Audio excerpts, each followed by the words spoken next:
Okey, kalau mengikut kepada SUMA di Sarawak yang lepas, kita ada 37 sukan.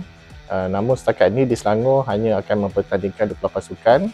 Tertakluk kepada tambahan mungkin 5 lagi lah sukan tambahan.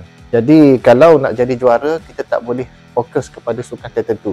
Jadi kita kena mencapai pingat daripada pelbagai jenis sukan. Kalau nak kata sukan yang kita kuat, of course lah akuatik, gimnastik, gym rama dan macam contoh netball tidak pernah gagal memberi pingat emas setiap kali kita ke SUMA. Dari segi persiapan, memang kita dah memulakan persiapan.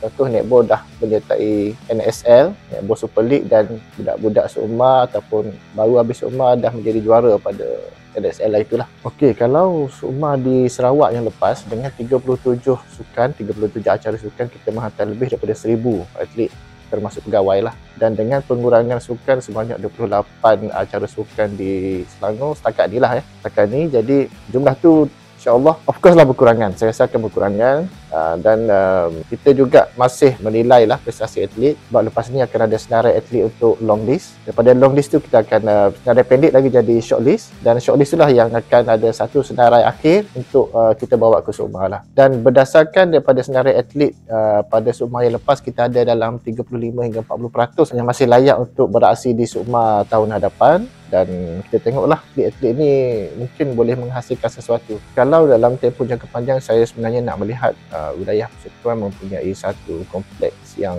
proper lah untuk atlet-atlet training. Itu apabila ada kompleks yang proper, kita boleh melatih atlet-atlet ni dengan, orang kata, dengan lebih baik lah, dengan lebih tersusun. Sebab sekarang memang kami tiada pusat latihan yang sempurna. Saya ambil contoh Terengganu, Selangor, mungkin di Johor, dia ada sport kompleks sendiri. Kami tak ada. Jadi terpaksa menumpang kadang-kadang Ehsan di BKL, menggunakan Dewan Komuniti, dan kadang-kadang kami tak boleh guna sebab bertembung dengan komuniti punya ni lah penggunaan. Kami ke arah itu.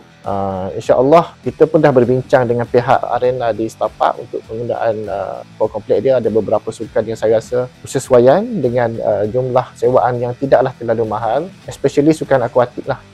Kita tidak nafikan penajaan daripada pihak swasta memang sangat penting kepada pembangunan sukan, terutamanya di wilayah persekutuan lah. Dan sebelum ni pun kami banyak cuba untuk mendapatkan penajaan. Satuan pun ada, cuma pada masa sekarang kami ada tabung majlis sukan wilayah persekutuan. Dan selain daripada penajaan daripada pihak swasta, kami juga menjalankan kerjasama dengan IPT yang di sekitar ni lah. Dan saya rasa kami akan terus explore apa-apa peluang yang kita boleh memberi faedah kepada atlet dan juga persatuan-persatuan sukan di Lembah Kelang ni lah.